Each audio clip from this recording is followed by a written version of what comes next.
On this episode of the Bronze Metalist podcast, we talk about tales of creation. Getting biblical with it. That's not the subtitle. It isn't, no. But the album is by Candlemass. I mean, you can make that the subtitle. Hell yeah.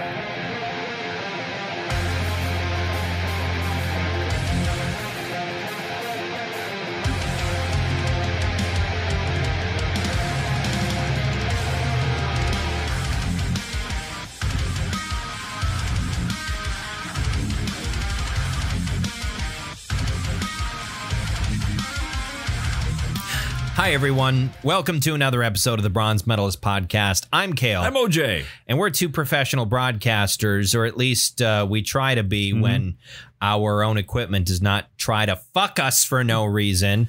I'm a little angry. We're starting about 20 minutes late because for some reason, one of the USB ports on my computer decided it was just going to fucking mess with us today. Made everything really loud. Yeah, inserted a shitload of background noise.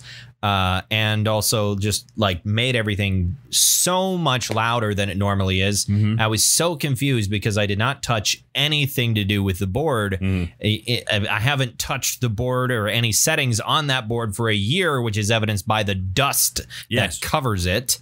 And it's just USB port for some reason. I don't know. I chugged half a beer because I need to chill out. But like, good Lord, that bothered the shit out of me, and I just don't know why the USB port decided to be a bitch. You know, you can just reformat this whole show as the Angry Metalist Podcast. I mean, yeah, that's... The music is already angry enough. We don't need to be angry all the time. I don't have the energy to be angry all the time. No, that does seem like it takes a lot of work. It's the same idea as like part of the reason why I can't ever think it when someone's like the person you hate the most, you know, is going to lose all their money. It's like me? I'm going to lose a lot of money. I'm going to lose all my money. Or it's like, you know, you get $150,000, but the person you hate the most also gets $150,000. And I'm like, sweet. I get $300,000. Because I don't hate anybody. That takes way too much energy. Right. Hate is... I mean, people have said it many, many times. It's far closer to love than anything else. Sure. Because it involves you spending an enormous amount of your personal time and energy on someone else. That's very emotional. Like when someone gets all macho and they get angry, you think, man, you're very emotional. You're getting very emotional right now. So, yeah, I don't know. I don't know how we got on that. But, yeah, I'm a little pissed at my computer. And it just, I don't know how many other USB ports would be doing that. This is one of, well, I guess this is the only traditional USB port that has anything audio plugged into it. My other one is now using a USB-C port. So I guess that one, as far as I know, that one still sounds fine. I don't know what happened. It's a C port? Yeah, it's a seaport. Wow. There's a couple of battleships docked there. A big lighthouse. Yeah, there's a lighthouse. Willem Dafoe and Robert Pattinson are inside of it and having some psychosexual experiences. We're getting weird with it. Oh, yeah, indeed. But yeah, we're talking. We haven't mentioned again that we're talking about Tales of Creation by Candlemass because we're going on a doom metal bender. Which I think a bender, I think, is the most appropriate term for listening to a lot of doom metal at once. Indeed. I think that is perhaps the most appropriate term. So we'll get to talk into that in a bit. But other than our technical difficulties, how are you doing? Oh, by the way, the background noise you still hear is just my air conditioner and fan because it was getting hot in here, and I was also, my temperature was going up because I was getting angry. Right, he was about 101.2 degrees. I was getting mad. That happens to me a lot. Like the first thing that happens to me when I get mad, is I get really sweaty. Wow. Like my temperature like spikes and I just get really sweaty. Whenever I get frustrated with something, I sweat like a pig. Wow. Do pigs sweat a lot? They don't sweat at all. They don't sweat at all. No. Why is that a thing? I don't know why that's a thing. Pigs do not have sweat glands. That's why they live in the mud. Yeah. I much prefer I mean, there's some sexist connotations to it. Normally, I would say sweating like a whore in church, but there's some. I'm not comfortable with that anymore. Now that I think about it, I mean, we need a better kind of gender neutral now. I mean, yeah, you don't. Whore doesn't necessarily mean a woman, but whores can be religious. Come on, sure. Jesus hung out with them all the time. Indeed. I love whores. Who doesn't? In any situation, though. I actually wrote that in a script earlier today. You really? I was trying to write who's, and I read whores. Whores. It's pronounced hooers. Hooers. But yeah, how are you? I'm doing okay. I mean, the weather's nice. Yeah. Did a lot of yard work. Got a lot of weeds out of my yard. I was gonna say, how was your Memorial Day weekend? It was good. I mean, that's mainly what we did. Getting extra stuff done, getting chores done. Indeed, getting that stuff done. Running around on the bike. Nice. That is what I also did this weekend, or at least on Memorial Day itself, is I did some chores that I've been putting off, which I could have done on any weekend. But I guess I was like, ooh, extra day. I'll do all these things that I could have done the last 2 days anyway. Nothing was keeping me from it. So I finally did the dishes and vacuumed and whatnot because I'd been neglecting to do that for a while. Yeah. My wife and our youngest went out and planted a whole garden, like a large garden. Yes. And then we watched with disdain and sadness for the next couple of days as the squirrels and birds landed on there and dug out all the seeds. Those bastards. Yeah, you were asking about ways you could get rid of them, and the solution that my family would deploy is not very viable for you as a person who lives in a heavily populated area. You mean like guns and stuff? Yeah, guns and stuff. The problem with the guns and stuff is that you have to be vigilant. I got other shit to do. Yeah, and they're going to pick that stuff out while I'm busy. That's why you leave very enticing bait out for them. And you don't have to be as vigilant because they'll hang around that for a while. And for our yard, that is the bird feeders. And also, like, they don't tend to go after our garden because our garden is far enough away from the tree line that it would be kind of weird for them to do that. And they like to climb up stuff and be up high. Sure. The bird feeder is on a post. And so they climb up the post there and eat the bird seed. They seem to not go after the garden. Rabbits do. Yeah. And the solution to the rabbits is also a gun. Yes. And dogs and whatnot. But I'm thinking that's one thing we might have to break down and do. Is get a dog, little yippy asshole dog that barks at everything. I mean, don't get a little one. Just train it to not be a yippy asshole. Well, no, that's the reason I want it. It's not going to just scare away the squirrels, though. It's also going to piss off your neighbors. That's why I want to get the little yippy dog. I should have known. Yeah, that is a decent solution, but then again, the dog is also not always going to be outside. That's true. That is a bit more doable in the summer, at the very least. But I won't have a garden in the winter, so that is also the other part of that situation. But now I'm gonna have a goddamn dog in my house. That is also another part of that situation. You could maybe like get harnesses for your cats. Like put your cat in a harness and clip it to a post in the backyard. That's what my aunt and uncle do with one of their cats. Really? He likes to go outside every once in a while, and he's a fairly adventurous sort. So yeah, usually they put a harness on him and have a nice long plastic wrapped metal.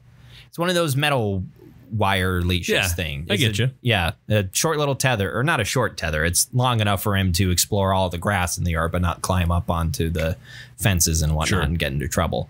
But our cats have never been outside. Yeah, that might be a little distressing for them to end up in that situation, because then they will also be like, I can chase the birds, and then thunk, they'll run after it, and that will happen. They'll decapitate themselves.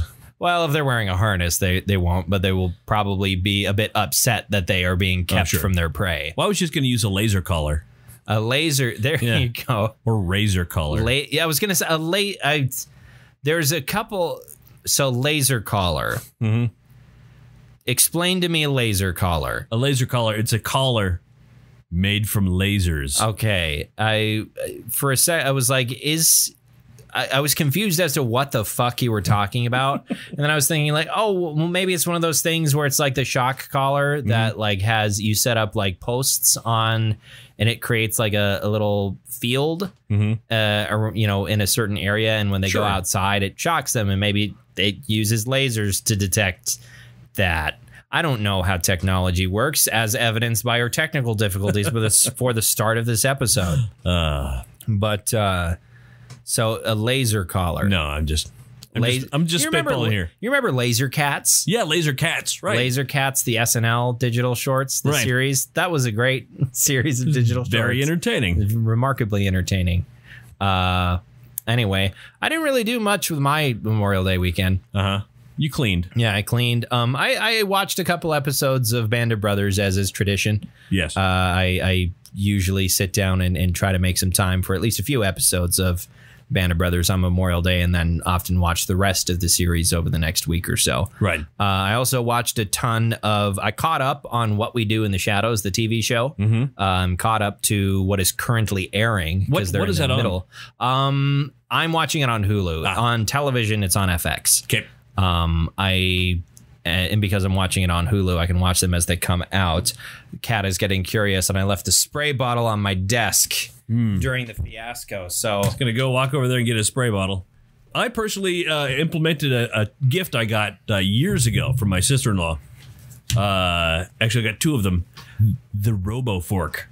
Oh yes, I saw that. The Robo Fork that sounds like, because you are putting it near a fire, it is screaming in pain. But no, really, it's just an electric servo motor. Yeah, that's very loud, or at least seemed like it was very loud on the video you showed me of you using it. And it has an incredibly, wonderfully, and completely useless LED flashlight that's on the front of it. Well, because so you know when you're wiener. Yeah, when you're frying wieners over the fire, there's not any light in that situation. It's you dark can't fire. see.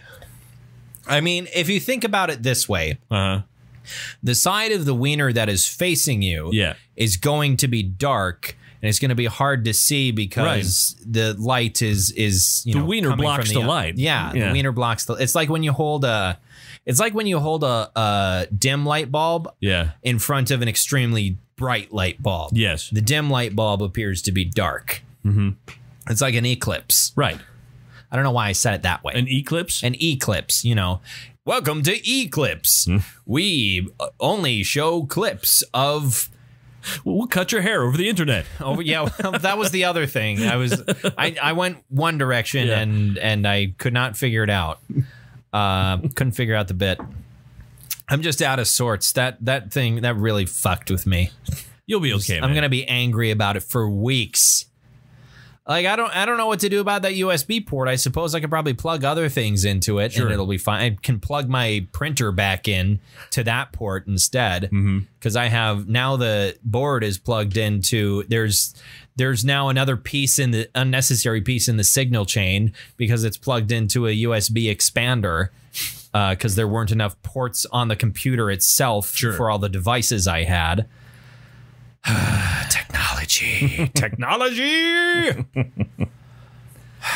I wish I could just be one of those people that's one of those old people that's like, I don't know how to use a computer and I'm proud. Sure. It's like, oh, you're proud of being ignorant of an extremely important piece of modern technology and culture that is necessary basically for you to function as part of global society. Good for you. Good for you. Pat I'm yourself on the happy back for you. With your stick that is your most modern piece of equipment you own. Why don't you go rub your dick on your analog phone or something? I don't know. I started with that like in tirade and I'd lost energy for it about halfway through. That used to be a thing, by the way. What? Rubbing dicks on analog phones? Yeah. Is that what phone sex is? I've never figured that out. Well, no. I mean, it used to be there were these phone numbers in the back of porno mags. You know, ooh, yeah. when you were a kid. When I say you, I don't mean you. There were these sections. When I was a kid, they beamed them straight into our head. Yep. But you go to the grocery store and your friend looks you out. Masturbate in the grocery store. In the grocery store, yes. In the dairy section. Well, that's because where all the jugs are. Yeah, exactly. They also have jugs in the magazine section. Yeah, as well. that was the joke. Yeah, okay. Just making sure we're on the same page here. But no, and then they would have phone numbers in them, and you'd call them, and you'd often get a recording.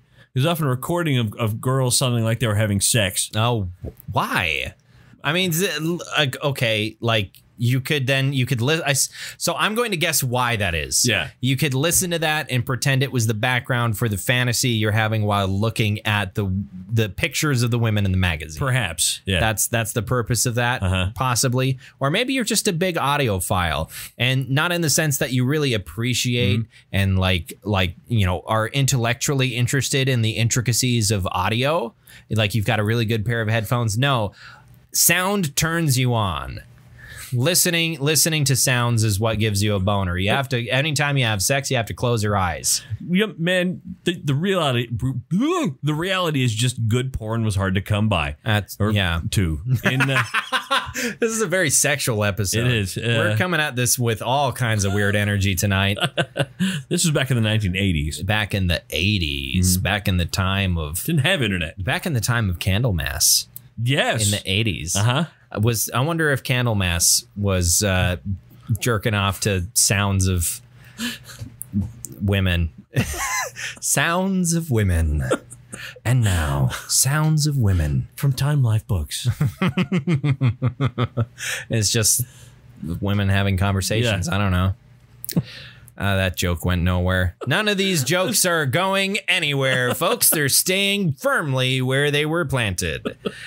So anyway, I was trying to do a segue into the album. Yeah. So we listened to Tales of Creation. From 1989, yeah. Yes, by Candlemas, which is a Swedish doom metal outfit that are kind of, in a way, you could call them the founders of doom metal, in a sense. In a sense. Doom metal... They definitely flavored it. The musical sound of doom metal has been around as long as metal has existed, because the first track on the first metal album is a doom metal song. Yeah. Black Sabbath by Black Sabbath on the album Black Sabbath. That is doom metal right there. And the rest of it, sort of formed a blueprint for the other genres of metal. And of course there were other heavy blues rock albums coming out in the late 60s and early 70s that were also important, but everyone remembers Black Sabbath. But their Candlemas's first album, which is Epicus, Doomicus, Metallicus, is where the term doom metal is derived from. And their particular sound is what's called epic doom metal, which is also, again, part of Epicus, Doomicus, Metallicus. But they are known for a lot of operatic singing with, boy howdy, enough vibrato to make Christina Aguilera blush. My goodness, a lot of vibrato in that singing. It's good singing, but that was one thing that struck me. I was like, wow, he's really going for it with the vibrato there.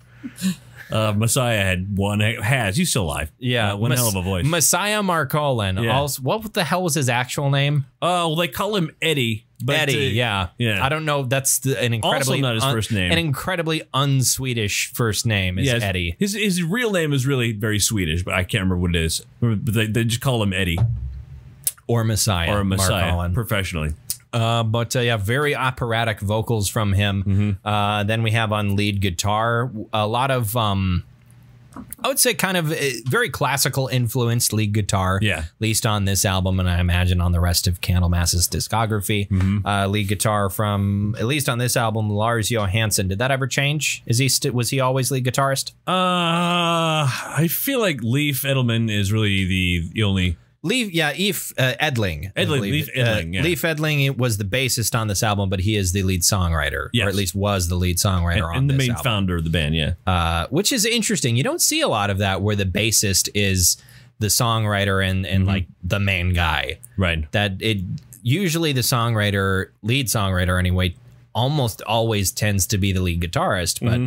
Or the rhythm guitarist. I think it's kind of 50-50 between lead and rhythm. Like Iron Maiden.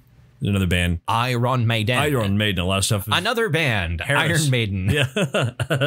Yeah. Steve Harris writes a lot of their music. Music. How much of other than the lyrics, how much of Motorhead did Lemmy write? Do you reckon? It's hard to say. I mean, a lot of the stuff is just, attributed to the three dudes. Yeah, it's. I mean, and that could very well be the case. There's plenty of bands, I'm sure, where there's not really any lead songwriter. There might be someone who they're like, yeah, credit it to him, but everyone pitches in.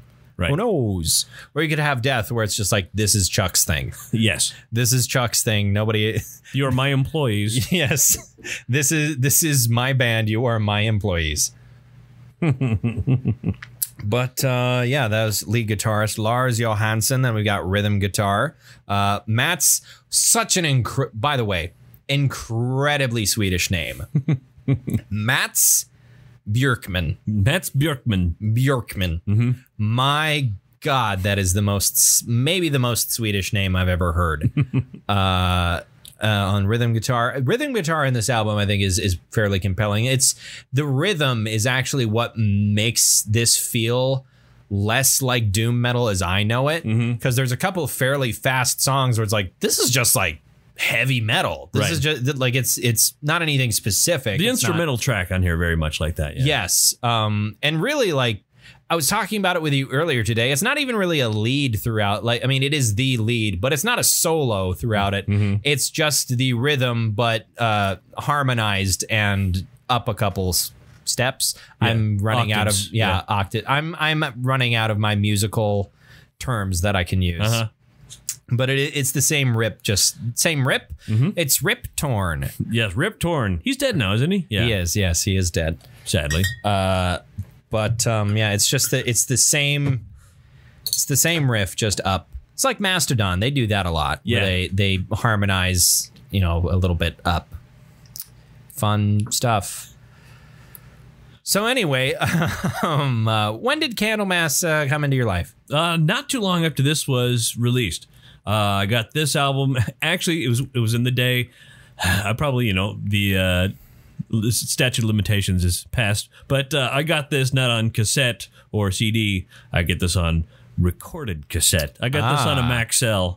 On one half of Maxell was this, and the other half, I believe it was Nightfall, another album by them. Interesting. It was a split. It was a split, yeah. Well, because you have 45 minutes on both sides. Yeah, and I suppose I didn't realize cassettes were that long.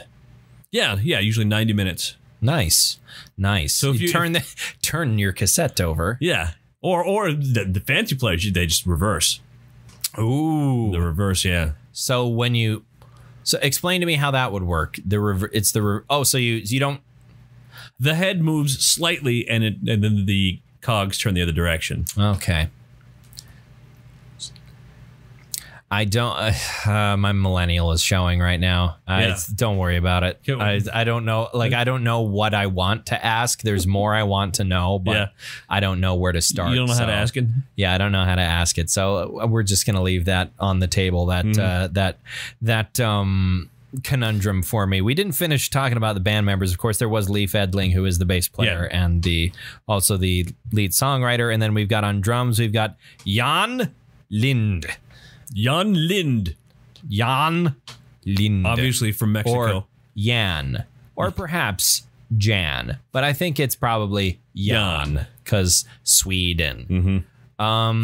So was this your first doom metal album? This would have been this introduced me to doom metal proper, I think. The idea of doom. Yeah. No, you'd been introduced to the idea of doom much earlier. Yeah. And then you'd be reintroduced to the idea of doom in the year 1993. Yeah. With a little game from id Software called Doom. Yeah. Anyway. Yeah. So I was looking around. Oh, wait, I'm ahead of myself. I'm going to have to actually do some work editing this one. All right. I'm actually going to have to spend more than 5 minutes editing. I'm okay. And Mark. There we go. So do you think this slaps? Yeah, I think this slaps. It does definitely slap. I think there's parts of it where it's like, it's kind of one or the other. It's either like kind of slow doom or it's more of a heavy, kind of a gallopy doom. Yeah, a heavy metal gallop, more like what you would hear from like Iron Maiden or something like that. Because Iron Maiden is kind of my best best landmark for a classic heavy metal sound. Something it's not thrash metal, it's not death metal. This is just heavy metal is what this band is. It's not a crossover thing like Motorhead was, because Motorhead is a lot of punk in there. It's none of that. It's just heavy metal. And that's what the faster stuff is like, and that fucking slaps. And then the slow doomy stuff is very atmospheric. You can kind of, at least I felt like I could hear the Sabbath influence in there. I could, in some of the slow songs, I was like, oh, this is a slow Sabbath riff right here, and then it gets fast. I listened to one Black Sabbath album front to back, and now I think everything is Black Sabbath. I think I'm going through that phase of my life as a metalhead. Well, good. Everyone needs to have that phase. Everyone needs to have that phase. I'm finally in my Black Sabbath phase at 24. Hey, you ever heard of this band? They're called Black Sabbath. They're like super dark and evil and heavy, man. They're like the most darkest evil thing out there. And I was listening to a whole bunch of their shit, and I found out, holy man, that's like fucking 50 years old. It's crazy. How come nobody's ever heard of them? Oh, there is someone who's basically had that conversation though, because of the fucking feature that Ozzy did on that Post Malone song. There are people who definitely said that. Sure. Which it's fine. It's fine.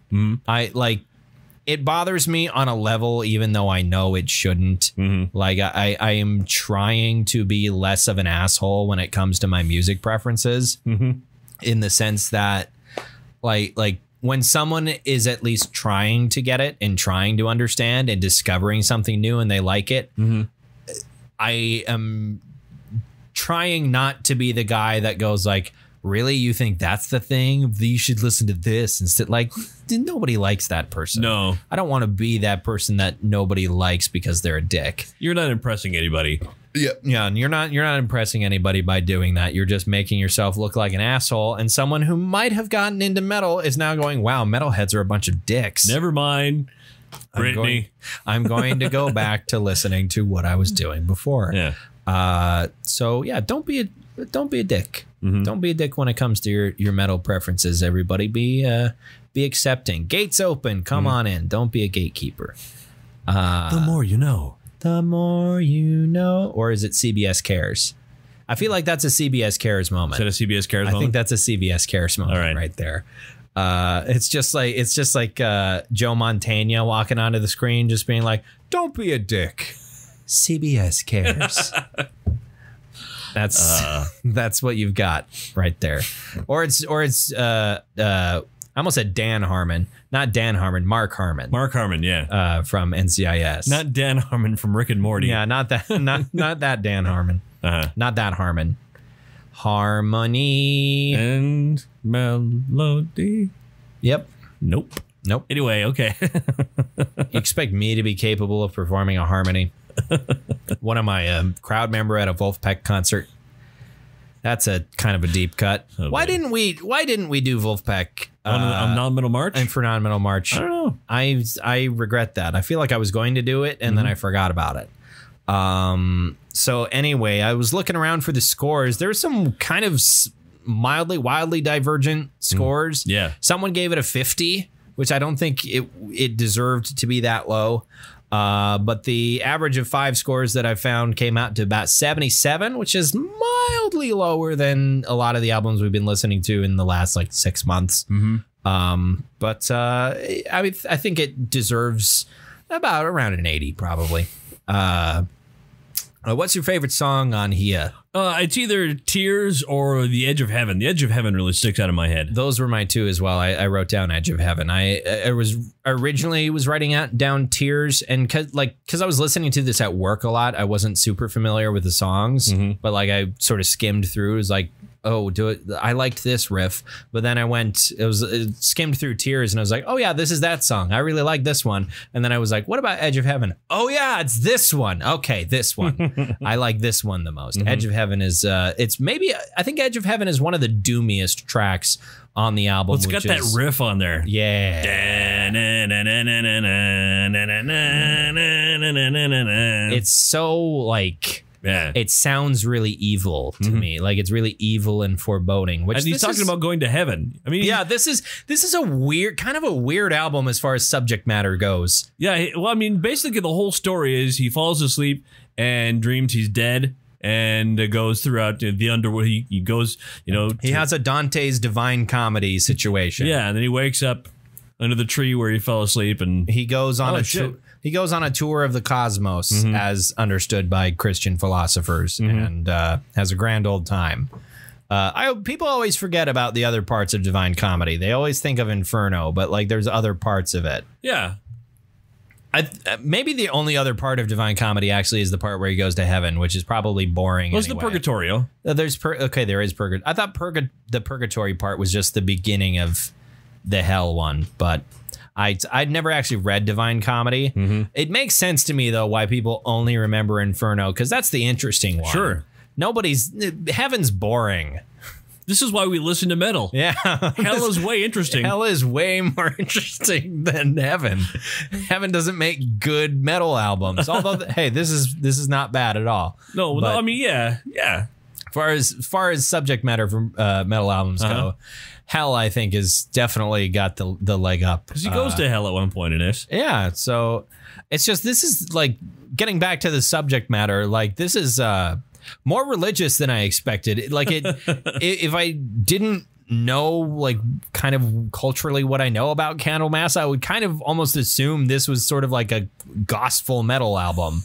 But the lead singer has the gall to call himself Messiah, so I feel like they're not strictly a religious band. Also, I feel you can find on YouTube, he's known for saying on his Wikipedia page, talking about being the singer of Candlemass and his operatic singing style and his Doom dance. He does what is the Doom dance? The Doom dance is basically what King Kong, or not King Kong, but Donkey Kong does at the beginning of the original Donkey Kong game.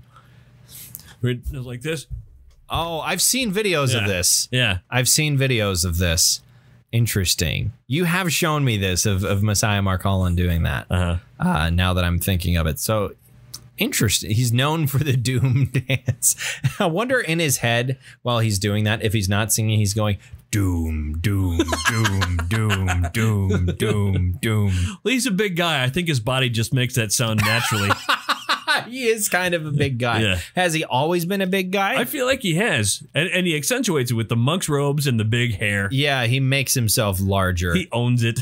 I mean, it's kind of like the band members of Sun. Who I have to resist calling Sun O.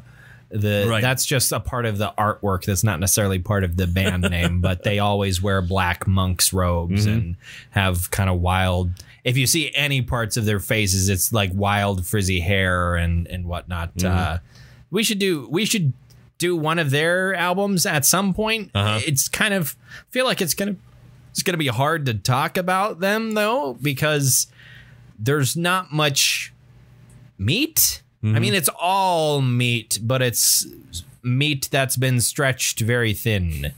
It's roast beef. It is a pound of roast beef that has been sliced thin enough to cover a sandwich that is the size of a table. And it's good, but there's nothing like I won't say there's nothing special about it. It's hard to pick out highlights to talk about. So I don't know if we'll ever do a Sun album, but maybe someday. We'll see. Certainly not next week, because we already know what we're doing next week. Before we talking about that, what medal are you giving this? I give this at least a silver. Yeah, I'm giving it a silver as well. It definitely does not deserve a bronze, because I enjoyed my time with this, and I usually it's fantastic. I usually only give bronzes to albums that I disliked for some reason or another, and this album gave me no reason to dislike it. It's solidly made. I enjoyed all the riffs and whatnot, but it didn't quite engage me enough for a gold. So a silver for this one.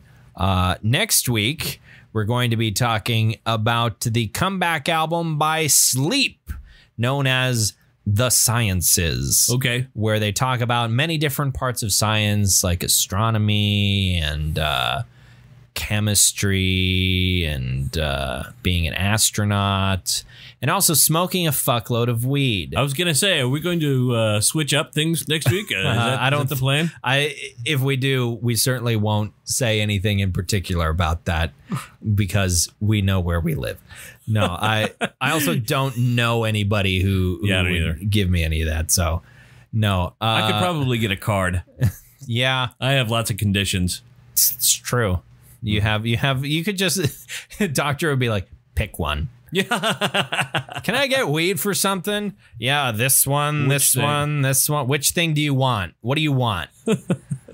Yeah, I don't know what the restrictions are for like what you have to have in North Dakota in order to get a weed card. I don't know how that goes. It's also a conversation I would have to have with another living human being, and that'd be uncomfortable. Doc, I have a mild rash. Would you like marijuana? That'd be great. Yeah. Next week, the sciences by sleep, and we'll get to talk about the whole history of sleep, because I would love to talk about Dope Smoker, but I also don't want to force myself to sit through Dope Smoker. You just did that recently, didn't you? On the way back from Fargo? Yeah, I did do that, but that was like a voluntary thing. In a way, the as much as I love doing this, there are times where it's like, I got a book report to do. I got to listen to this thing. And if it's not something that has a bit more variety to it, forcing yourself to listen to it when you're not necessarily in the mood for it is difficult. Because we know, for the record here, Dope Smoker is really just one song. It's what, it is one song, and it's really just one riff. That's like, it is one riff that they tried to figure out how to do in as many different ways as possible. That is what they call a fugue in classical music. Pretty much, yeah. It is.